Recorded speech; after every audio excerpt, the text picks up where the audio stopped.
Monsieur Abdelgawad, bonjour. Vous venez de participer à une table ronde sur la pluralité, la diversité face au protestantisme, c'est-à-dire divers regards sur le protestantisme.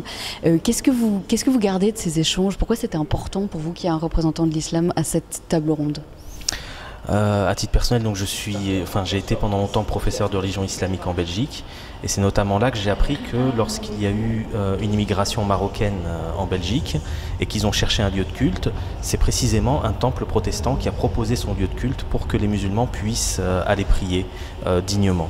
Et donc je pense qu'il y a eu ce pas fraternel qui a été fait par la communauté protestante, et je pense que c'est tout à fait normal qu'aujourd'hui on réponde à ces invitations qui invitent à un meilleur vivre ensemble, qui invitent aussi à un faire ensemble, et je crois que là on a fait ensemble ce soir et c'est de ça qui était appréciable.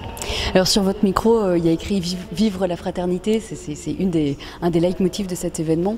C'est peut-être aussi le lieu de la rencontre entre musulmans et protestants ou chrétiens en règle générale, c'est-à-dire comment on fait aujourd'hui pour vivre ensemble et pour vivre en frères?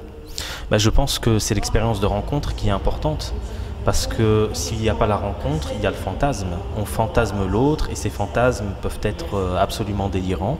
Alors que la rencontre va justement casser à la fois les stéréotypes et les métastéréotypes, c'est-à-dire ce que je crois que l'autre croit de moi, et qui peut être tout aussi, faire autant de dégâts que les stéréotypes. Donc je pense que la rencontre est indispensable pour la fraternité.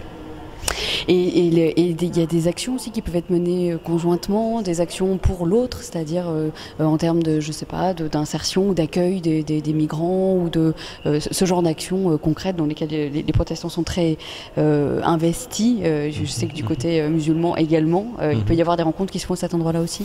Oui, tout à fait. C'est une manière de mettre entre parenthèses le dogme qui peut séparer, et il faut respecter ça. Je veux dire, les théologies ne sont pas forcément miscibles et c'est tout à fait normal.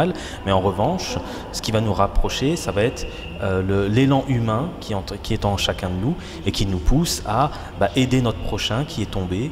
Et quelque part, donc toutes ces actions prosociales, avec par exemple les migrants ou avec les malades ou avec les personnes qui sont en difficulté, toutes ces actions peuvent rassembler les chrétiens et les musulmans. Merci beaucoup. Je vous en prie.